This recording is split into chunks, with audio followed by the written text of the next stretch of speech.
Hi there, Natalie with you today with a new process video for Altenew. And today I want to show you a layout that is going to combine some layers of mixed media with the beautiful, incredible stamp set. And this stamp set is beautiful. It's a big blossom that gives a lot of ideas because you can do a lot with it. I've actually used artist markers to color them before, but this time I'm going to cheat watercolor to create my blossoms. And at the same time, I'm going to use one of the new stencils. This is the hand-drawn tile stencil, and I really love the design, so I think it's gonna come in really handy for what I have in mind. So I want something really festive for this layer. So the first thing I'm gonna do is I'm using double cardstock, and all I'm doing is I'm gonna just mark the center of the tile, that kind of the square design in the middle, because I want to make sure that I don't overstretch my background. And you're gonna see that I marked it with a pencil, just little dots. And what I'm doing right now is I'm just applying clear gesso to my background, try to cover just the part where I marked the dots. That's where I'm gonna add my watercolor. I'm gonna stretch it a little bit more just to be safe that I don't warp the paper. You're gonna see that the gesso is gonna help me move the color around and also protect the paper from completely having a warp and kind of those dips and valleys on the paper. Now what I'm gonna use for to create my background is actually Desert Night. This is one of the refills for the watercolor markers, and I love the deep tone of blue, but I'm gonna dilute it and I'm gonna create this really wash effect. And the inspiration came a lot from like tiles. I don't know if you know Portuguese tiles. My husband happens to be Portuguese, and there's a lot of white with this blue tone, so I wanted to bring some of that just because the tile reminded me of that. So all I'm doing is you're gonna see that a little bit of the watercolor is all you're gonna need. So I have like 2 drops of watercolor, and to that I am adding water just to dilute it and make it a little bit I'm gonna say lighter. And then the way I'm gonna apply the watercolor is actually I'm gonna splatter, or I'm gonna splash a little bit of water. I could spray it, but I want to control it because, again, like I said, I want to keep it very just in the column that I'm gonna create the tiles.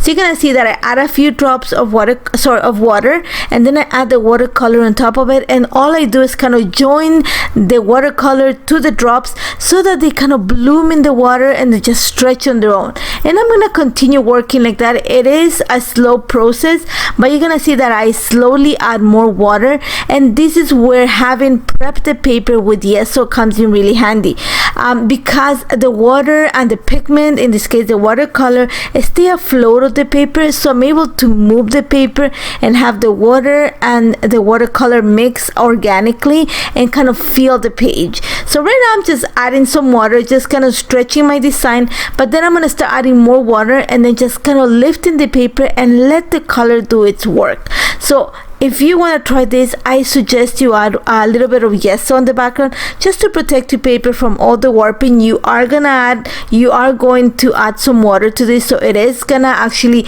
wet the paper and the gesso is going to protect it. So you're going to see that I'm speeding up the process right now just because it did take me a while. My backgrounds usually, when I create something like this, takes me a while, just because I like to play with the design, but at the same time, because I don't want to splatter all over the page, I want to control it. So you're gonna see that I'm just gonna start adding water and kind of start stretching the watercolor, and then slowly I'm gonna add more water. And now I'm not adding, like I said, I could have sprayed, but I'm just gonna keep it, try to contain it. And once I add enough water that I see the pigment floating on top of the paper, that's when I'm gonna start moving the paper so that the watercolor is slowly and organically fills the page. And I'm gonna continue, so I'm gonna put some music so you guys see how I complete the background.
I'm back. So now that the background is completely, I've applied my watercolor, I'm going to set it aside to dry completely. It took a little while, but until that happens, I'm going to start prepping the stencil for the application. And like I said, I just want to use the center design of the stencil, and this is the hand-drawn tile stencil.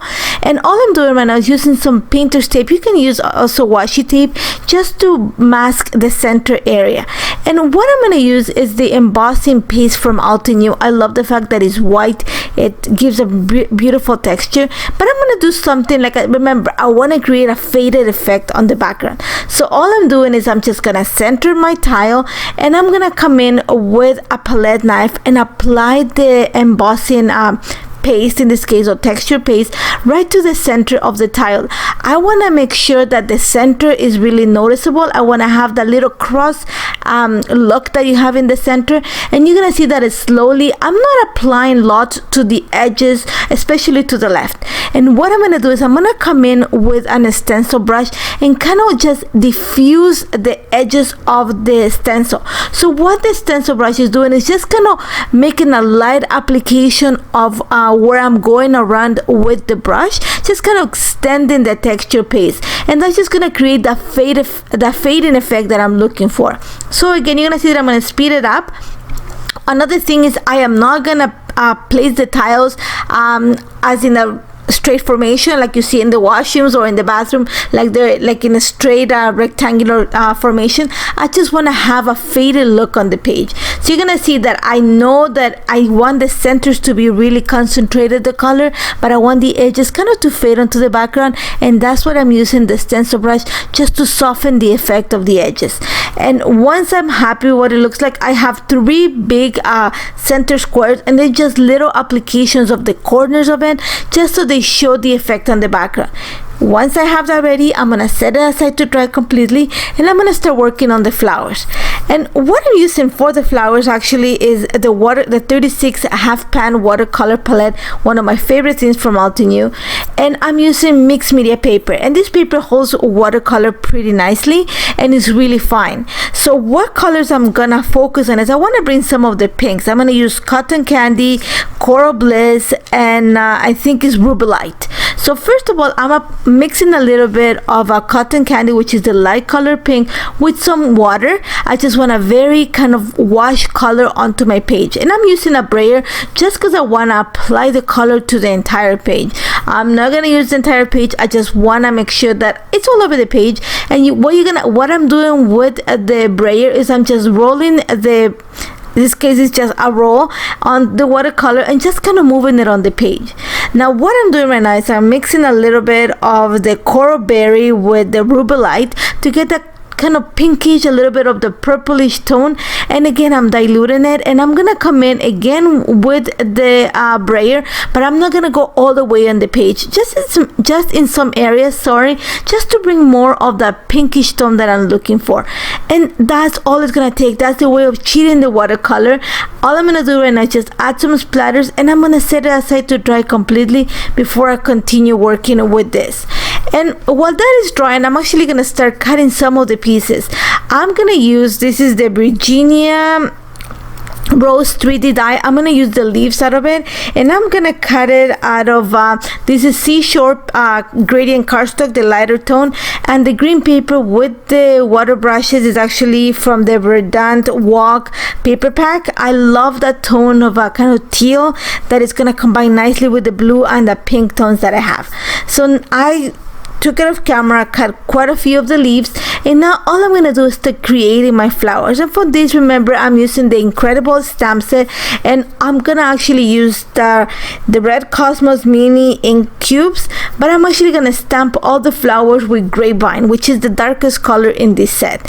And I'm just gonna stamp the medium and the little side view of the flower. Once I've stamped all the flowers, and I'm not gonna need many because it's such a big blossom, I'm actually gonna stamp the little I think it's called stamens, or the center of the flowers, with actually one pass of rubelite, the same color that I used for the outline of the flowers, and then with black obsidian ink. I just want a combination of that reddish tone with black. It reminded me a lot of poppies, so I wanted to have the same look for these flowers. And once I have that, I'm actually gonna have the coordinating die for the incredible set, and I'm gonna take it off camera and just cut all these flowers and be ready to assemble the page, because everything pretty much is gonna dry by the time I come back. So what I have done to the picture, you're gonna see right now, this is a picture of my sister and my mom.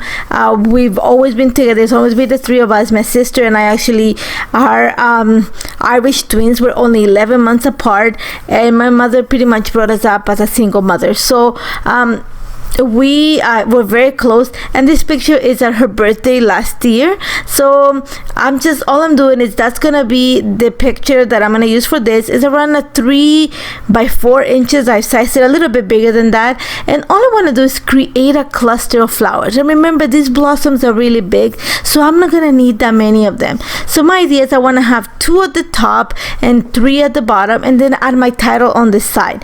And for my title, I wanted something that said, really, the title is going to be very simple. It's going to be Us 3, and I'm going to use actually the bold numeral die and also the fine alphabet die to cut the titles. So you're going to see that I'm just going to set it in the way that it's going to stay like that. And actually I backed the picture with the same piece of paper that I used to create the flowers, and I'm going to actually add a little bit of foam adhesive behind the picture. Now all you're going to see right now is that I went off camera and cut the letters and the number out of metallic craft paper that matches the color of the background. I cut it 3 times, and then I stacked them together just to create a little bit of dimension, give it that sense of chipboard. And I'm just gonna glue it on this bottom left side of the layout. That's where my title is gonna go, and I'm gonna use one of those side flowers just to bring the flower cluster onto the title too. And I'm actually, that are one of a kind is actually part of the sentiments that come in the incredible stamp set. The sentiment is the complete sentiment is, you are one of a kind. So I just make sure that when I stamped it, I only added ink to the are one of a kind, and that's about it. You're gonna see that I'm just adding a few stickers from my stash, and all I'm doing right now is I'm bringing the metallic watercolor palette from Altenew, and I'm just adding a few splatters of blue, just kind of extended to the side of the clusters. I'm adding a little bit splatters of blue, and also I'm gonna bring a little bit of the, oh my god, I can't remember the name, but it's the pink tone that the same flowers have, but in the metallic watercolor. And I'm just gonna add it on top of the flowers and also to the side of the flowers. The only thing that it's left for me to do is add my lines with journal, and I'm gonna add it right at the bottom of right corner of the layout. And then I'm just gonna add a few sequin, and I did that out of the camera, but that's about it. I love how this turned out. It's actually super fun to create my layout from scratch. I started with a stamp, watercolors, and inks. That's all it took, and I love creating this. Altenew's products are amazing because you can do so much with them. So I hope you are inspired by this to just play with your watercolors and your stamps and mix it in a layout or any type of project. Remember, if you have any questions, do not hesitate to contact me, and don't forget to subscribe to the channel. There's lots of content always being added. Thank you so much for joining me today. Bye guys.